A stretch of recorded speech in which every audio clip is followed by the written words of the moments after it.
had an earlier pool, but wanted to swap. That was why Lucius wound up going into the pool with Zara. Oh, okay. Because originally, like, Lucius was seeded to be in this side of the run at 8 p.m., but Lucius is like, you know, 8 p.m. pool, it's a little late for me, you know.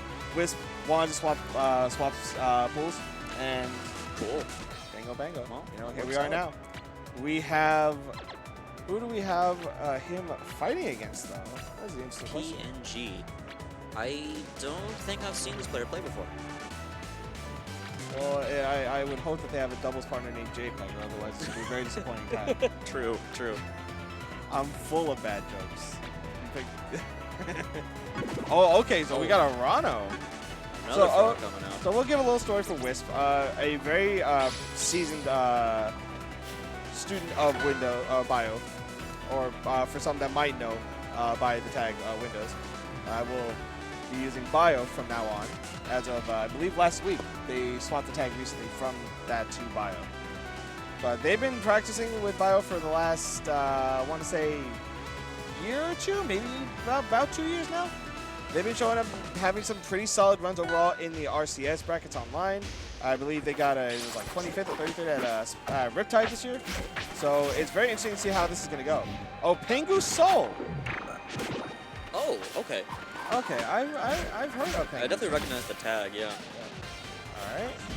Alright, Claren going to try to secure this edge guard. One of Claren's big strength in this matchup is that her sword does kind of invalidate a lot of the recovery mix-ups that Rano typically has.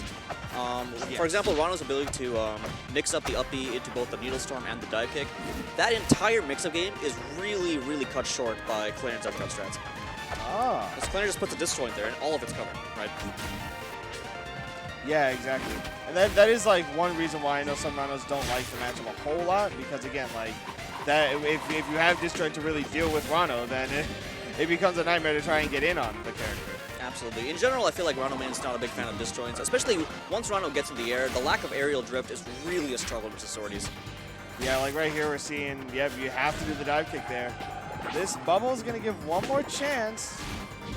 Oh, off the top, he tried to drift into the bubble, but didn't quite get it. Yeah, need to DI that more immediately if you want to get into that bubble there. Oh, the front hit of the back air actually hitting Wisp there. Yeah, we're seeing moves like Nair and down tilt becoming huge boons in this match already. Just so good at making sure that Rano does not get to play the game at all. Yeah. At tilt to just kind of swap back off stage and say, nope, sorry, this stage is mine. You can just get hit by this different forward smash. Up 2 stocks right now. Wisp looking clean. PenguSol has nowhere to run. Getting that parry, that down strong unfortunately not going to kill. We'll see if Rano's able to secure this edge guard.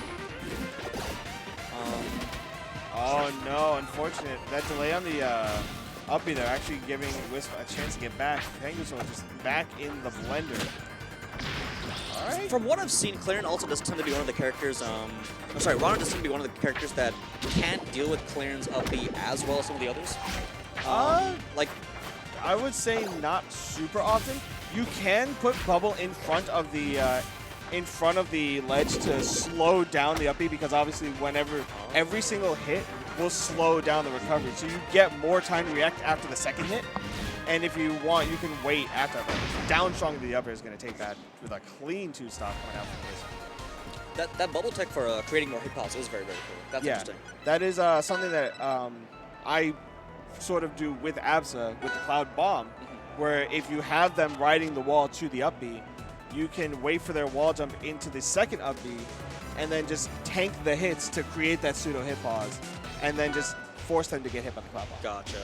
Makes a lot of sense. Yeah, and here we go, game 2 on Aeromata. Opting for a stage with even smaller side blast ones, it's a little scary. Seeing how a lot of this came off of like really dangerous edge guards, I would be a little scared going on a stage like this. If I had to give my guess as to why PenguSol wants Aeromata, it's so that the platform gives him an extra recovery mix-up. Maybe, but I mean, you also do not have the luxury of a stage that goes all the way down to the ground. Is very, very true. But then again, neither does Wisp. Yeah, I think I think Wisp might be getting a little too, might be feeling themselves a little too much as the SD evens things up. Oh yeah, see that was like textbook one.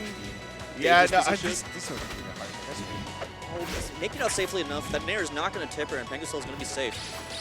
Yeah. Wisp taking his sweet time trying to get in right now. Oh, what a place to put a bubble. That was scary. Oh, yeah, double back air. Gonna almost take off the top, honestly. That's a little scary. Yeah, it definitely seems like PenguSol kind of has his game plan figured out on the stage. He wants to play circles around that top platform and make Wisp the one to approach and play that bait and punish game. Oh, yeah. I mean, it's kind of working out pretty well, except for when the reversal back air comes out. Dangerous spot to get hit by that, too, because if you hold hard in, you die off the top. Not fun. Oh, he just eats quick up B for that bubble placement. But 123 on Wisp, just about anything's going to do it at this point. Like honestly, like maybe a raw Dacus could just quick clean up the stock. Yeah, but I don't know if PenguSol wants to risk a raw Dacus. I mean, we've seen how much Wisp gets off a single opening. You know, any big commitment might not be worth the risk reward. Just trying to, you know, go for something softer to set up just the edge guard might be it. Oh, ooh, there we go. Down tilt Dacus, not that risky, very reliable. Yeah, down tilt a nice safe option to go with the neutral. You might get counter pokes, but on the whole, pretty hard to directly whip punish. Oh, wanted the up smash. Opposite just go back to stage. Doesn't want to try and convert off that bubble scenario. Which, I mean, smart, no stacks. You know, there's not a whole lot of time to really react to it. PenguSol trying to stack a little bit more poison here. All right, mixing up those needles a bit more. Yeah, because again, like every move that you throw out is just another percent. And you see Wisp is opting to not really throw out a whole lot of moves. Oh, that down strong was a big risk. Yeah, 60% right now and climbing. PenguSol playing so careful right now because he knows that any big opening can spell doom. Yeah. Clarence Timber down strong is no joke. Oh, wait. Looking for the fair spike. Isn't going to get it. That sword is still so scary off stage. Oh, no resources. Ooh, and that's going to do it. Game 2 going to PenguSol. That stage pick really working out. It looks like what he wanted to do in neutral really worked well with that platform layout. Yeah, no, it really did. You were right there. And I mean, again, like getting those needle stacks and playing a much more like cautious and, you know, sort of bait and punish game, forcing Wisp to like stop pressing buttons so much and really like think about it. Because, you know, again, last stock, you don't really want to give playing the opportunity to just throw out things like back air, nair, forward air, down air. You know, every button meaning an extra percent is huge. Oh, absolutely. And Clarion is a character that wants to be swinging her sword a decent amount at long range. You have to threaten that swing sometimes, otherwise your opponent will just take stage for free. Exactly.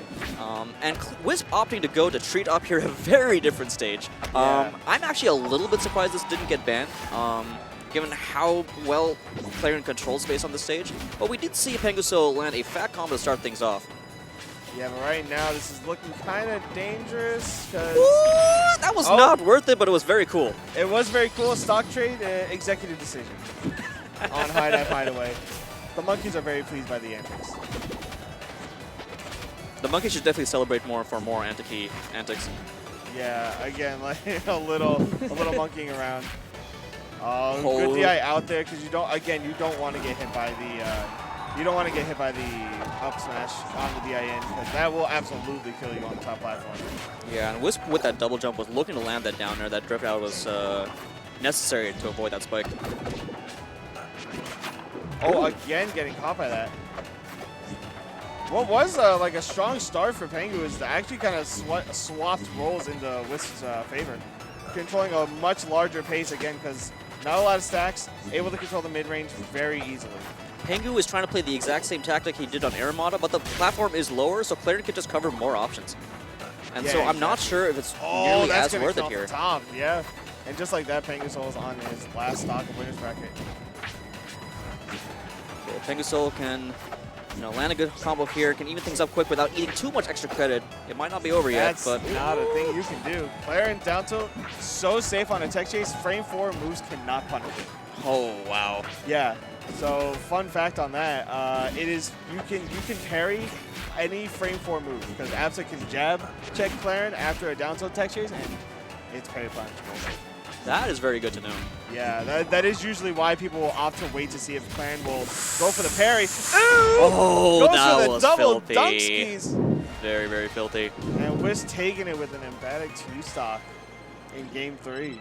Good games. That's our first game 3, actually. Yeah. Oh, no, our second game 3, actually. I lied. Because we had Spiker and No Thigh. Oh, you're right, you're right. A lot of these have been pretty one-sided, though. Yeah, we've seen some solid 2-0s from one or the other, but we've seen some very competitive 2-1s so far. Yeah, really good stuff at the end. I feel like PenguSol really wanted to keep that same game plan, but it just wasn't really working on Treetop as well. The platforms being lower just allowed Claire to just cover so much more of the stage at once, you know? Oh, yeah, absolutely. Just making it so much harder to escape and play that runaway game. So, I don't know, I feel like you have to apply a little more proactive pressure if you're going to play on a stage that small.